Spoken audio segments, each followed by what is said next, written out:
on this episode of the Jeff Does Vegas podcast. When I'm talking to people, and people come in and say, yeah, so are you really Irish? Are you putting on that accent, And I look at them and I kind of go, are you really American? Are you really wherever you're from? Where are you from? We can't keep this accent up for 5 hours, you know what I mean? Yeah. In Spanish, its name means the Meadows. You might know it as the entertainment capital of the world, Lost Wages, or simply Sin City. Of course, I'm talking about fabulous Las Vegas, Nevada. On average, 42 million people visit Las Vegas every year, and I'm one of them. I love this city. The sights, the sounds, the shows, the people, the history. I want to share all of it with you. Taking you to the world-famous Vegas Strip and beyond. My name is Jeff, and this is the Jeff Does Vegas podcast. Hey there, and welcome to episode number 63 of the Jeff Does Vegas podcast. Thanks once again for hopping on board another virtual podcast journey to what I like to think of as the best city in the world, fabulous Las Vegas, Nevada. Before we get rolling for this episode of the show, I want to thank my guest from the last episode, Jeff Schumacher from the Mob Museum, who joined me to talk about one of the most colorful characters in Las Vegas's history, eccentric billionaire Howard Hughes.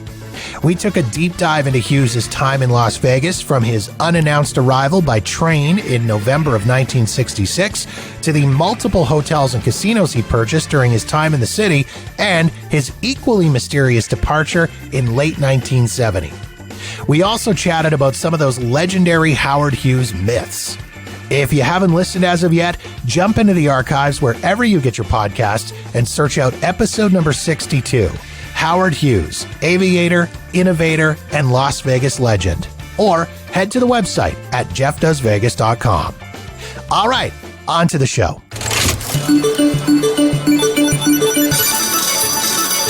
I made my first visit to Ree-Raw Irish Pub in the Shoppes At Mandalay Bay back in June of 2019, and I reviewed the experience in episode number 24 of the podcast. As I described it at the time, everything about Ree-Raw was authentically Irish. From the decor, to the food, to the staff, to the Guinness, to the huge whiskey selection, to the music. And that's where my guests for this episode of the podcast come into play. This time around, I'm joined by Dave Rooney and Dave Browne, who together make up the Black Donnellys, and they are the official house band at Ree-Raw.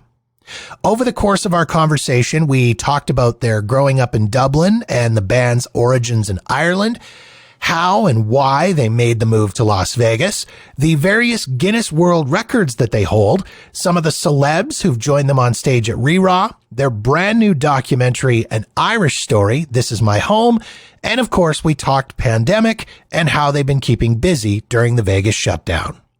Please enjoy my conversation with Dave Rooney and Dave Browne of the Black Donnellys.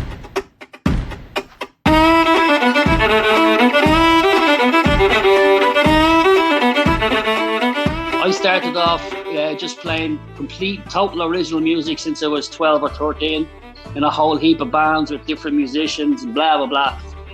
Released singles, toured around the country, all original, never did any cover songs till I was around 27, 28. And then just tried to get the record deal, had a couple of small deals, had a couple of minor hit singles, all that sort of stuff. And then and just worked all the way through, all around Ireland, some stuff in Sweden, some stuff in the States, not much, but that was it. Just always searching for the deal, always looking, talk to every record company in the world, got refused by every record company in the world, and just basically done that, writing and producing and all original stuff, and then all the way up until till I was 27, 28, and maybe a little bit later, and then start getting into the cover work and left working as a job, and then just made money of playing music and learned to play the guitar properly by then, but mainly all around Ireland, some stuff in Europe, but mainly Ireland, whereas the other lad has never seen Ireland and jumped away from it. Completely different. I did, yeah, a different path, as Dave says. So I started off, I moved away when I was 22. I'd lived in Ireland up until then, 21. And then I moved to Munich, Germany. And then, well, first of all, foremost, my love for music, my mother and father were big music fans, and they were very much into their live music and very much going out, seeing bands, buying records, all that stuff. So I was heavily influenced by that, from anywhere from the Beatles to ELO to Billy Joel to country music to whatever, it goes on. And I was always singing at parties and always singing in the pub. He was, Dave, give us a song or whatever, And then I started working as a bartender, and I moved to Munich, Germany, and they started this karaoke show, and they asked me would I like to host it, and I said no. so they bought me a big gold jacket, like a drifter's jacket, and I had a bow tie and a butterfly shirt, and I started, and that's when I started kind of singing and hosting the show. I tried about 7 or 8 times to learn to play the guitar and just threw it down every time because I got so sick of it. I said, I'm never going to be able to do this, until I moved to Copenhagen, Denmark, and then I worked in a music bar there where they had live music every night of the week, and used to call me out and sing and stuff like that. And then I had this bass that a friend of mine had bought me, and then there was a traditional band used to play there, and he said, no, play this.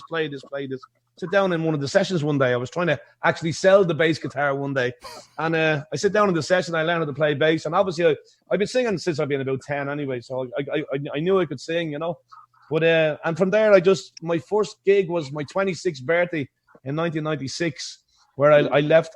Where it was in the bar where I was working, the Shamrock Bar in Copenhagen, Denmark, and then I left my job that night and went on to play music. And I was writing songs ever since I could play a note. And here we are. And so how did you guys connect? When did you guys get together and start performing?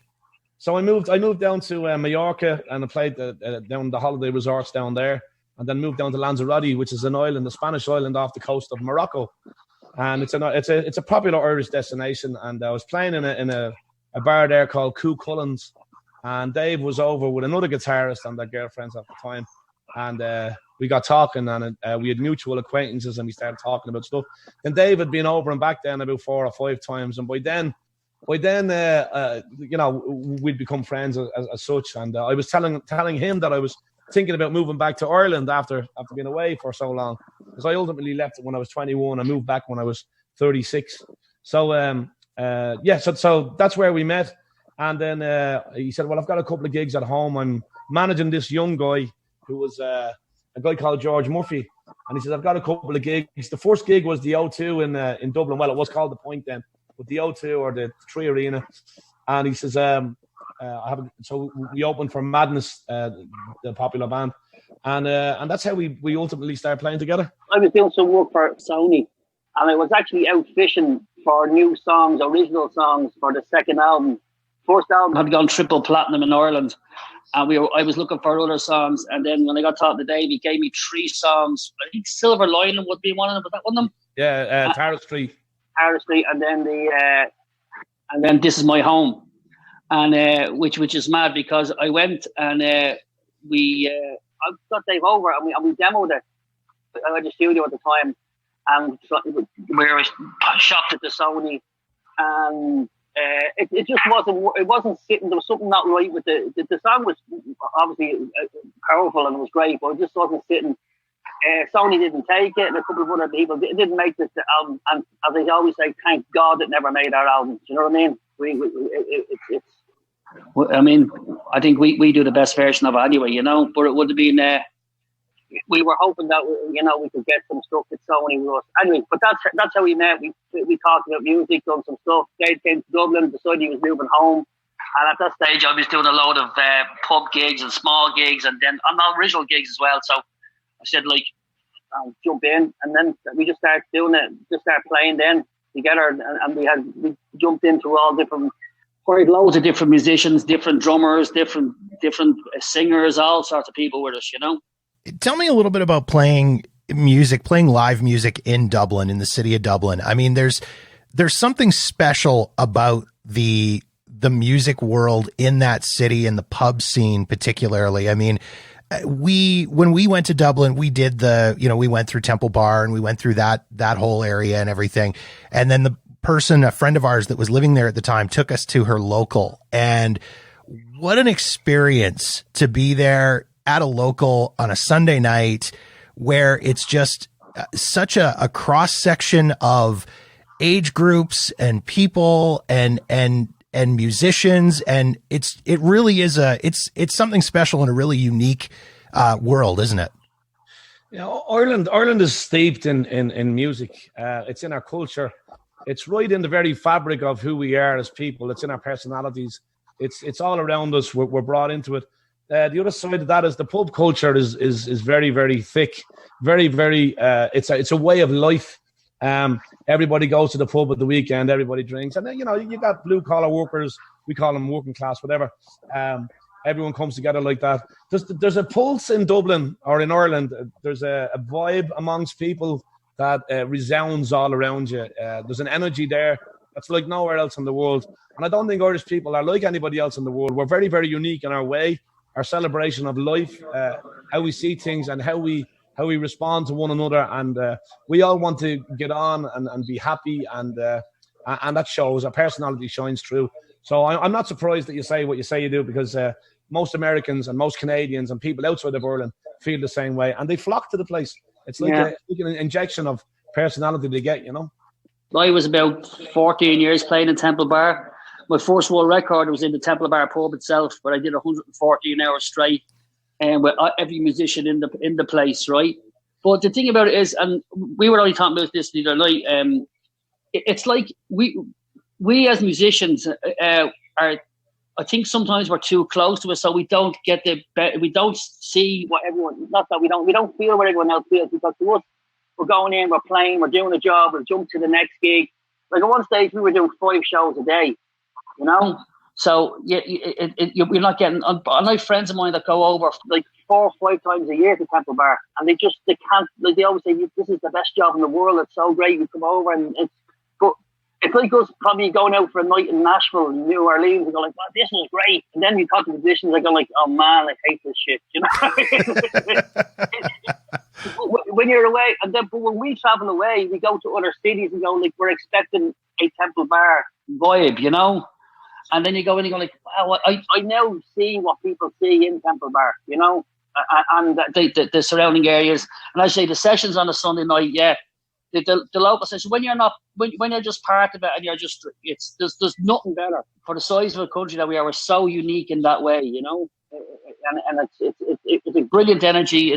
And we all grew up with music. Everybody does something in a family. Everyone has somebody that plays music or played in a band or you know what I mean? It's in your blood. And so I guess the next question, and maybe it's a silly question, why Las Vegas? How did you guys end up in Vegas? I mean, Vegas doesn't necessarily seem as the epicenter for Irish pub culture per se, as opposed to a city like, say, New York or Boston. Did the gig from Reraw, were you guys kind of headhunted by Reraw to go and do the gig there? How did that all sort of come about?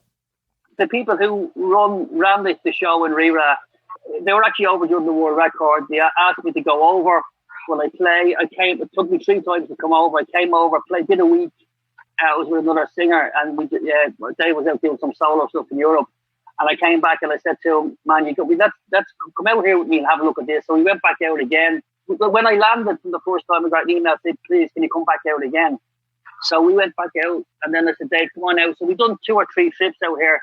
And we had breakfast one morning in the Mandalay Bay. And then he said, would you live out here? And I said, absolutely. Because it was great. You know what I mean? It's very Vegas. They built a piece of Ireland in the desert. That's, you know what I mean? Yeah. And they brought us out. So we went to them with an idea of let us be the house band. And we done a 3-month trial here. And we took it from there ourselves, And it's interesting that you put it like that, and that you say it's like they put a piece of Ireland in the desert, because I mean, there are other Irish bars and Irish pubs in Vegas and on the Strip and such that have tried, but I don't feel when I've gone into Reraw, I feel like I'm in Dublin, and I brought my wife there for the first time back in December, and she said the same thing. We sat at the bar and we had a bite to eat and we had a couple of pints of Guinness, and we were both like, this makes us want to go back to Ireland. Well, a lot of the wood came over from Ireland, so it's great that they bring the actual wood and the bricks and whatever, and they have certain statues in there. The other thing is what they have is the J1 program, which enables them to legally bring over Irish workers to work in the place, which obviously sets off the atmosphere and give you that familiarity that you got when you were in Dublin and Ireland for that matter, because they're not all from Dublin, they're from different parts. It's a huge draw. It's very weird that you can walk into the shops at Mandalay Bay and then take a right turn into Reraw, and then suddenly you're hit, like, because everybody says the same thing. They say, man, you would never know you were in a casino in Las Vegas when you come in here, you know. You got me and Dave on the stage and we're, slagging people. What are you doing? Where have you been?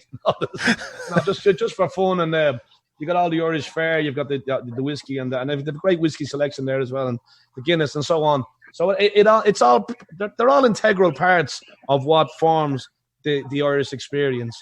So I'm not surprised to hear you say what you say. And I'm glad you brought up doing the J1 program and bringing over Irish workers, because the first time I went in there and I was greeted from the bar by someone with an Irish accent, and as I left that night, I thought either they're only hiring Irish people to work here or they're hiring really good actors. It's a funny thing though, isn't it? Like that, when I'm talking to people, and people come in and say, yeah, so are you really Irish? Are you putting on that accent, And I look at them and I kind of go, are you really American? Are you really wherever you're from? Where are you from? We can't keep this accent up for 5 hours, you know what I mean? Yeah. You'd be trying very hard, but they're very suspicious. And then we worked out as to why, because lots of people actually pretend that they're from Ireland and they put on these faux Irish-esque really Scottish, Pakistani accents. really bad accents. I mean, really bad. And they say they use these terminologies. Are you ready for a pint, laddie? And we look at them kind of go, we don't talk like that. What are you talking about, you mongo? And then something like what else did they say? My God. It's a sláinte, never. Oh, so sláinte or oh man. It's a right crack, ain't it? That was terrible. I don't even know what that was. Yeah, but it's very much like that, where we can detect immediately that these people aren't natives. You know what I mean? And look, don't get me wrong. I mean, we don't think we're special or we're better than anybody else or anything like that. We never pretend to be anybody else. We just be ourselves, and we expect that of everybody else. But when you come up, when you start acting like a fool like that, people are not going to have respect for you. They're going to go like, "What are you doing, you nutcase?" But we get that kind of thing a lot, and now I understand why people are so suspicious of our accents and stuff like that. Well, I think a lot of that, I guess it's the whole Vegas vibe, in that where nothing is real. Exactly. Nothing is real. No, you've got a giant pyramid in the desert and an Eiffel Tower down the street and a Statue of Liberty and fake canals and all of that kind of stuff. So, I mean, you got to appreciate that, I guess. It's a wonderful thing. Although most people that come here think they've been drugged, that they've dropped an acid tab or something like that. It really is. What a creation! What a place! There's two sides of it. I mean, if you can embrace Las Vegas for what it is, well, then it's definitely one of the best places in the world, hands down. But you can also look at it as being fake, and you can look at it as being soulless, and there are them types of feelings that you can get at various times during the year, But for the most part, for us, it's a very, very good window. Great place to network, great place to experience, and the mountain does actually come to Muhammad. You know what I mean? And so it's pretty good. It's worked very well for us. I'm not saying it would work for everybody, but generally, if you're open for it and you want to embrace it, well, then it's there for you to take. It's the same at home when people talk about like a lot of people, I won't go to Temple Bar because it's too loose, and don't do this. Like, you don't have to go. It's like living in Vegas. We don't live on the strip, like, you know what I mean? We don't live under the Eiffel Tower. We're 15, 20-minute drive from the place. We have our own life up here, and where we live in Henderson. And it's like, it's great to look out and go, like, Vegas is just down there. If we want to pop in for a night, we can go to one of the most iconic tourist centres in the world, you know what I mean? And then we can drive back over and live where we are. Same with Temple Bar, the same with all these people. It's just, you know, I think, as they says, he can come in, and people do, they come in and embrace it and then lose all their money and go home. Like we see, when we're traveling out, you see all the cars coming into Vegas and everybody's, oh, Vegas, baby, let's do shots. And then on Sunday night, they're all coming home like this. Vegas comes and kicks the shit out of you, then sends you home. But they all come back then again like 6 weeks later, you know? Yeah. And it's I mean, it's great for us because when they come in, everyone's in a party vibe, you know? And it's great. Yeah, it's like with the conventions and the locals and stuff. And we feed off that as well, You know, that helps us to be able to gig like 6 nights a week in it. Well, I guess the way you put it, as you guys said earlier, you were saying about, you know, how you kind of get down playing so many gigs in a night or so many gigs in a day kind of deal. With that atmosphere in Las Vegas, that's really I would imagine, as you say, it really helps you continue to stay up. You know, the whole thing about it is that it's very transient, right? And this helps because you've got a constant conveyor belt of people coming in and out all the time. So you've never got the same crowd, right? You never got the same gig. Together with that, we never use a set list. We don't use a set list. It's just something that I've worked by that same rule ever since I started, and it never fails. And the reason for that is that you cut your cloth to your measure. You talk to the crowd, you engage the crowd, you see what kind of demographic they are. Obviously, you get some feedback about as to, you know, what they like. We ask for requests all the time. We play songs off the cuff all of the time. It works 89% of the time. It works 60% of the time. All the time. But it's one of them things. Very, very transient. It's great. Just the third part I would say about that is that people are there for a reason, to enjoy themselves, blow off steam. The energy is always up. You've always got the holiday vibe going on, and therefore we feed off that energy. Because when you don't have that energy, well, then I cannot believe how much energy gets actually sapped out of me. You'd be dying after the show. Yeah, which is what we're experiencing on our online shows at the moment, where, you know, you don't have the applause, you don't have the thing. At the end of the 2 hours, or sometimes we do 3 hours, I actually have to go and lie down, you know, because I got kind of going like, geez, that was tough. But yeah, I mean, sorry, I know that was a long-winded answer, but in answer to your question, we certainly feed off it. Very, very transient, and I'm glad it's that way. And something else that you guys, I mean, Vegas, I'm sure, has been very helpful with this, is you guys have had a chance to play with a few celebs that I would imagine just kind of, they're wandering through, they hear music, they come in, and boom, you've got person X on the stage. Yeah. Yeah. Oh, yeah, we've had all sorts of mad people with us. Yeah, they're all head cases. We've had, who do we have? The Bounty Hunter was great. Dog the Bounty Hunter. Yeah, so he comes in. He's funny, but his wife Beth, who has recently passed away, God bless her, we linked up with her when she was in, and she wanted to sing, and we get her up singing "The Son of a Preacher Man" and all that stuff. And then Dog's in the background, and he's kind of, you know, he wants to get up, like, you know. So he comes up anyway, and he goes, okay, tequila, okay, tequila. And we went, okay, what? Did it. So we start playing this, right? And then he goes, tequila, did it. Everywhere. Tequila, did it. And I have a video of it. It's on our page there. If you look at it, you'll see me absolutely dying laughing, you know. We've had Benny Riedfeld from Santana. He played bass for us one night with the crack. And we've had boxers, Ricky Hatton. The rhythm section from Heart. We had Heart up with us as well. That was funny. That was fun, man. Michael Jackson's father walks in and out every now and again. Joe Jackson. when he was alive. He walked in and out. But lots of movie stars come in and out with caps on and glasses and stuff like that, you know.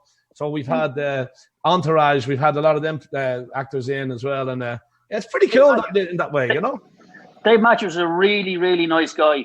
Tim Reynolds came on a Tuesday night, and I came in with some of the crew, and the bar manager's a huge Dave Matthews fan. He goes, "Oh my God, Tim Reynolds is watching you, you know." So that was grand. And then the next night they had it blocked off that Dave Matthews came in with some of the other band, and they all. So we went in, and it was all blocked off. but we own the place, so fuck it, you know. So just went over and said, how are you, Dave? We're the band, we're going on now, and it's just so you know. And he goes, oh no, we came in to see us. Tim was saying these are great boys. He stayed for like an hour and a half, watched the show. We had drinks with him afterwards. He is such a nice guy, like absolutely top man.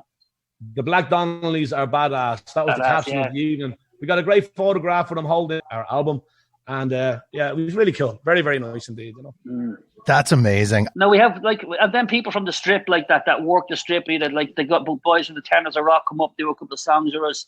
We'd the guys from Human Nature up as well.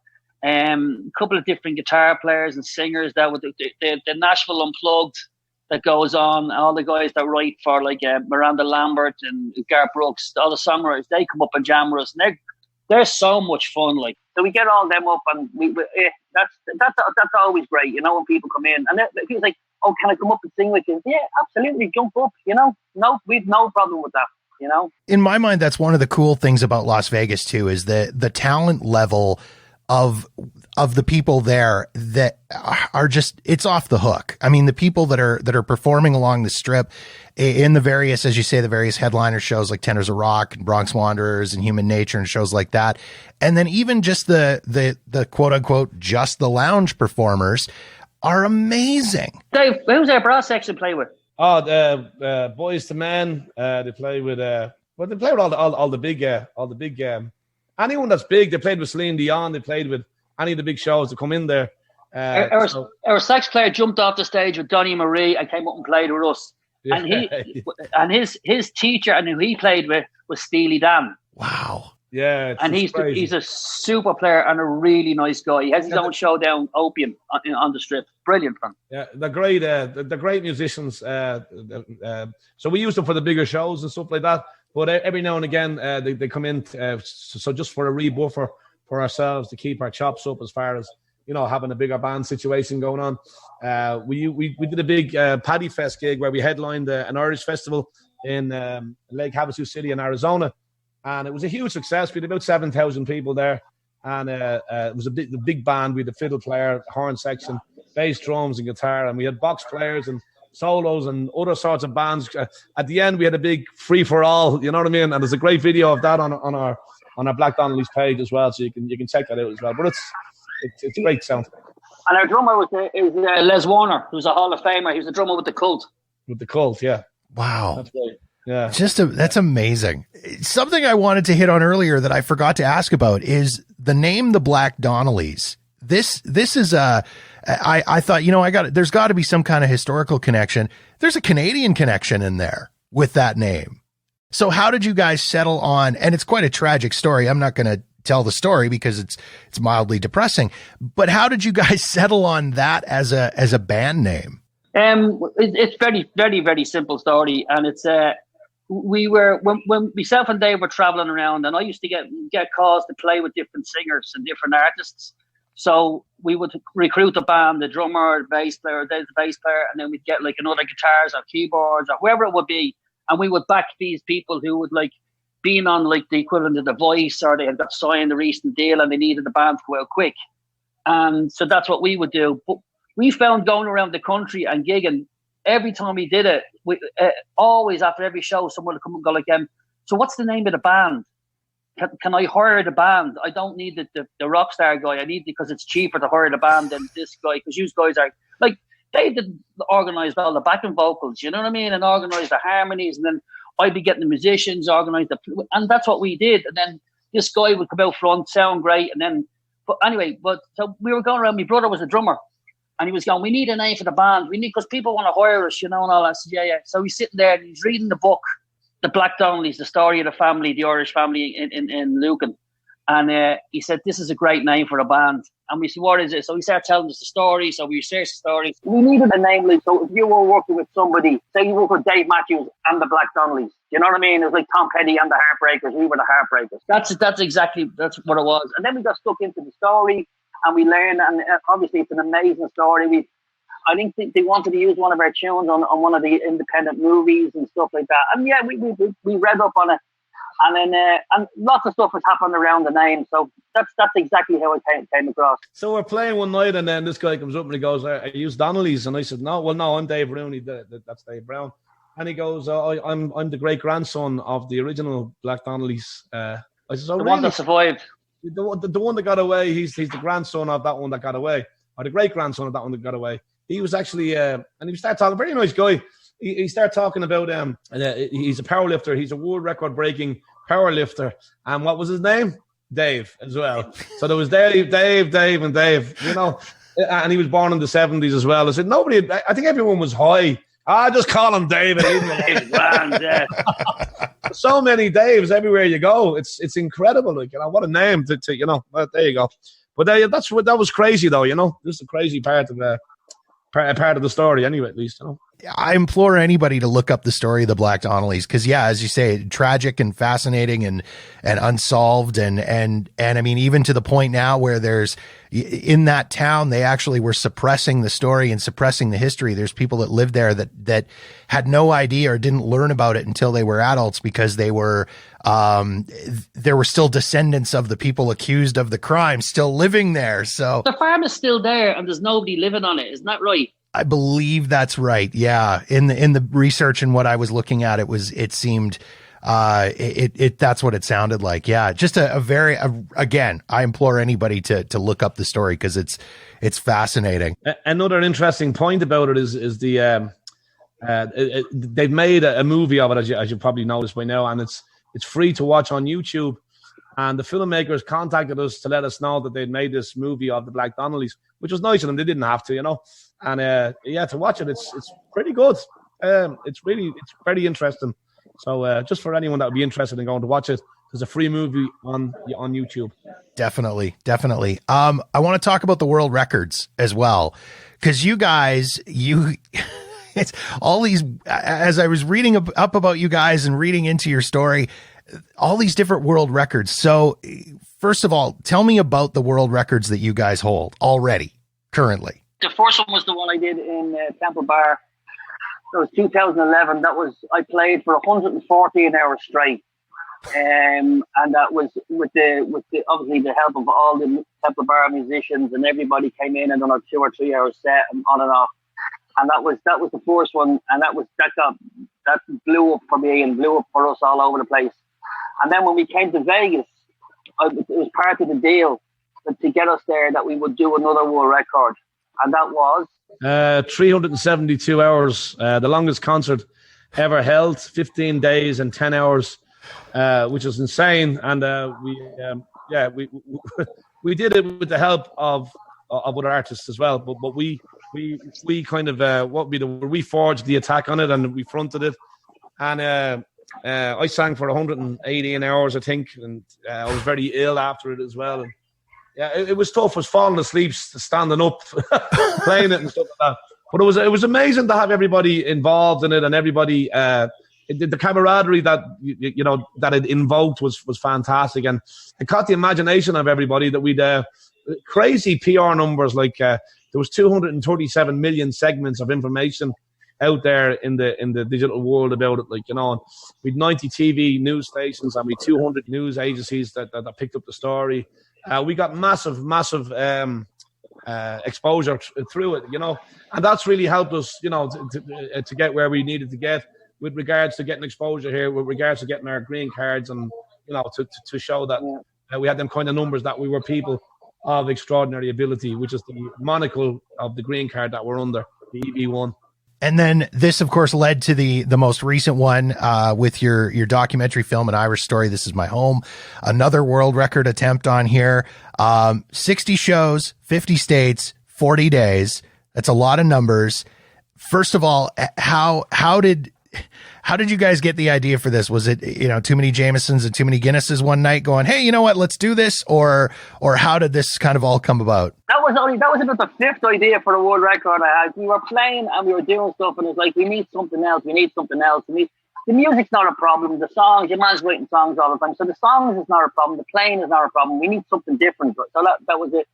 And I was coming up with all sorts of ideas. And I was talking to Phil Carey's family one night, and he said to me, just as we got off the stage, he said, my son can't be here tonight. They're going to Nebraska or something, or wherever he's going. He said, and they're going to finish the last 2 states.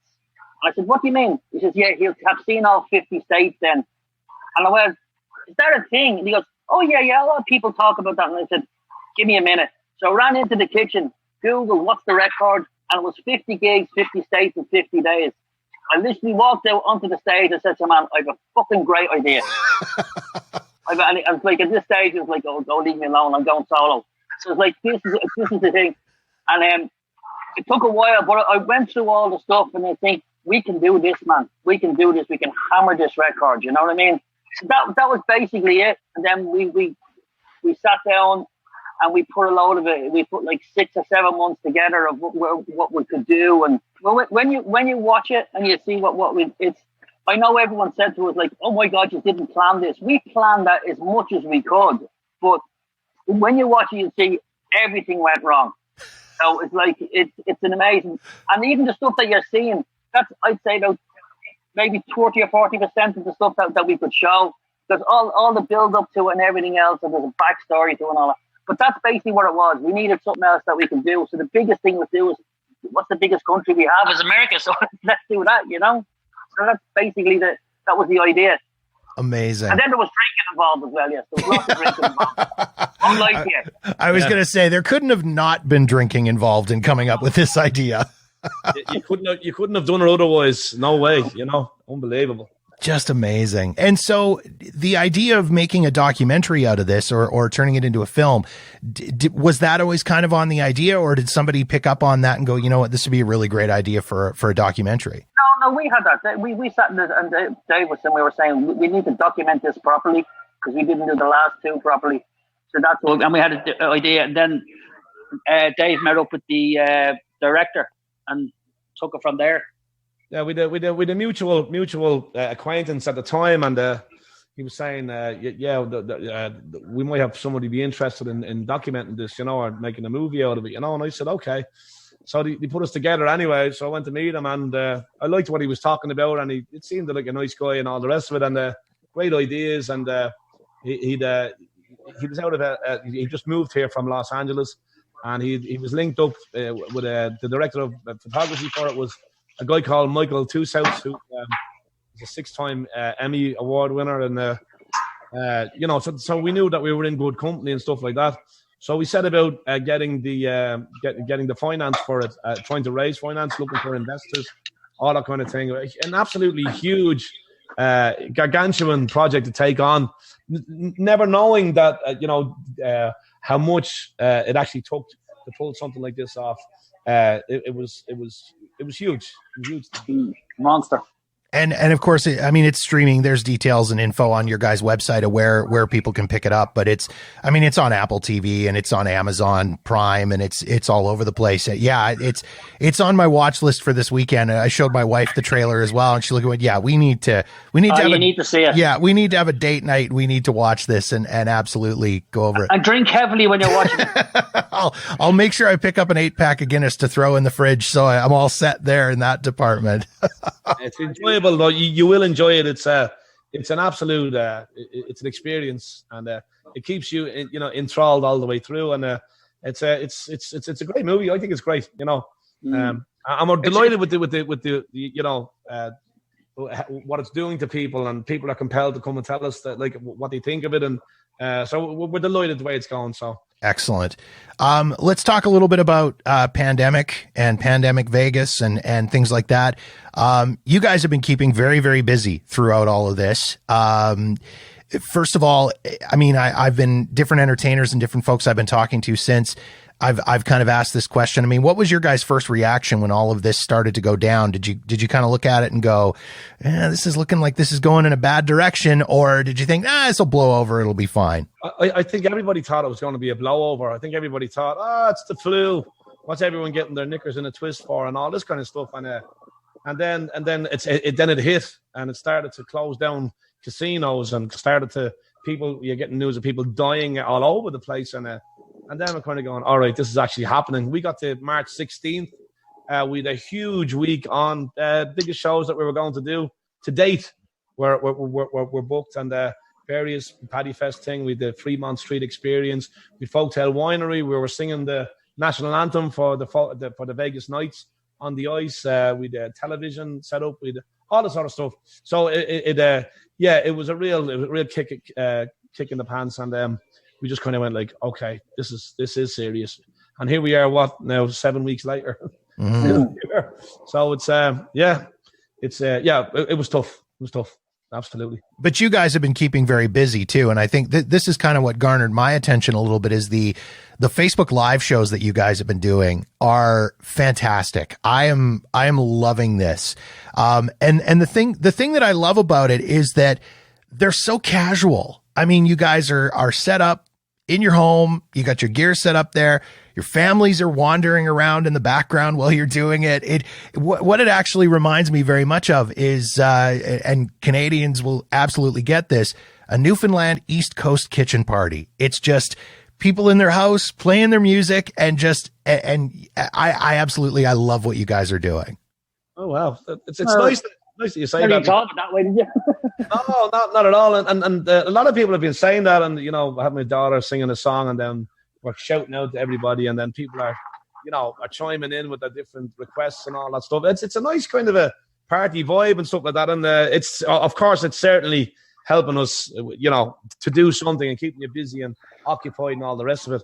But it's nice, in the knowledge that you're doing some good for everybody else, and that they're coming in to enjoy it and all the rest of it. So yeah, but thank you. Thanks for that. I appreciate it. It's been, as I say, they've been a lot of fun to watch, and really that's kind of the other neat thing that's come out of this, in that it's an absolute shit show of everything, but the level of creativity that's come out that I've really been able to see with all of my Vegas entertainer friends and entertainer friends and entertainers in general is everybody's still finding a way to stay creative and stay performing. Are you guys finding it difficult to get that motivation, or is this just this is in your blood? You guys want to perform. This is what you want to do. Yeah, well, I think we see it as an opportunity. Number one, the film came out on St. Patrick's Day when the world closed, right? Right. So immediately you've got a captive audience straight away, because what's everybody doing? They're turning to Netflix, they're turning to the TV, movies, anything just to pass the time by and all the rest of it, That's one side of it. The other side of it is, yes, you want to keep busy and keep doing something. All of our funding died as well with that, so it was quite catastrophic for us, because we had backing for advertising the movie, advertising ourselves, advertising these tours that we want to do, get more from the pub scene out into the theatre scene. We've various venues at the moment that we sell out through tickets and stuff like that, so we know that we have that catchment and we have that ability to go and do that. We also know that through the exposure that we get, we'll get greater exposure, and we can get maybe bigger houses, 200-300 seaters, maybe possibly even 5 if it gets to that. So yeah, so all of these things are just something that has given us the impetus to feel like that we're moving forward. Use it as an opportunity to expose yourself, stay current, and do what you can to occupy the mind. I'll go back to the movie again. So you see, we do that thing that people say, you roll with the punches. We do. It's like, okay, this is another obstacle. Well, let's try and use it to our advantage. You know what I mean? So like we're constantly every day, every night, we're concentrating on getting the movie out to all sorts of people, all ideas and doing, and then getting the shows together, advertising the shows together, the online stuff. And like reaching out, to venues for next year, So it's constantly, and then the movie's a great calling card, saying, "Oh, well, what's the band like?" Or "I've heard about you." Well, just watch the movie. You know what I mean? It's not going to kill you. You watch the movie, you're going to be entertained. So we're constantly on it. We're not just sitting around going, "Oh, can't wait for the doors to open," because that's not us. You know what I mean? Mm-hmm. It's not what we do.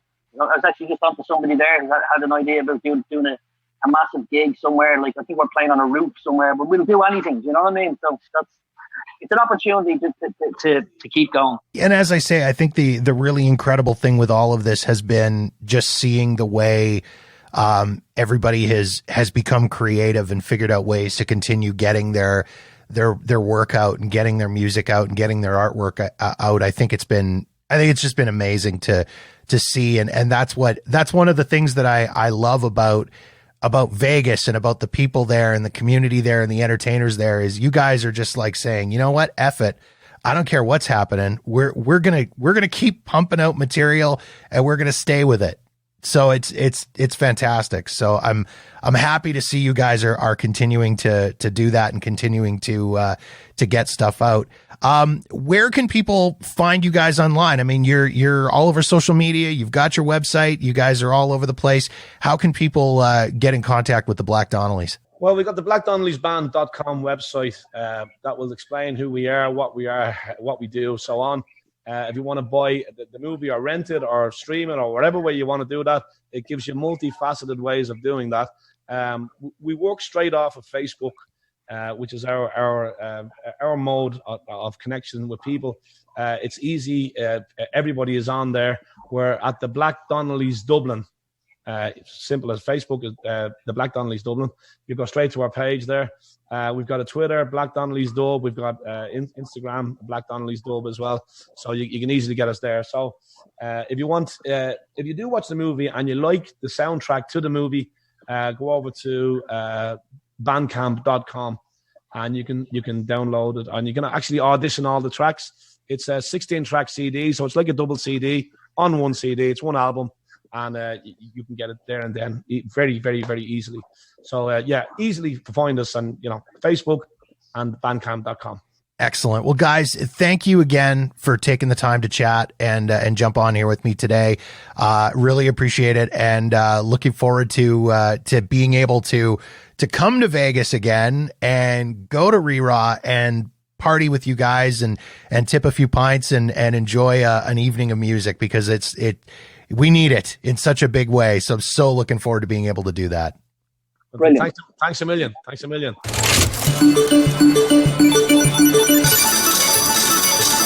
I'll post links in the show notes to the Black Donnellys website and social media channels, as well as where you can check out their documentary, An Irish Story, This Is My Home.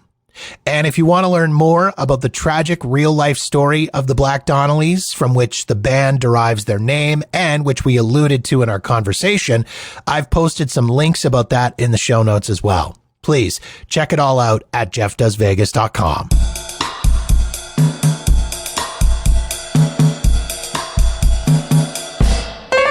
And that wraps up another episode of the podcast. If you've got feedback on this episode of the show, or any other episode for that matter, or you've got suggestions and ideas for topics you'd like me to cover on the podcast, please feel free to reach out to me via Facebook, Twitter, or Instagram at JeffDoesVegas. You can also email me directly as well at jeff@jeffdoesvegas.com. In the meantime, thank you so much for checking out the show. Be sure to subscribe for free wherever you get your podcasts so you'll know the moment new episodes are available. And don't forget to visit jeffdoesvegas.com for past episodes, show notes, and a link to the official Jeff Does Vegas YouTube channel. My name is Jeff, and this has been episode number 63 of the Jeff Does Vegas podcast.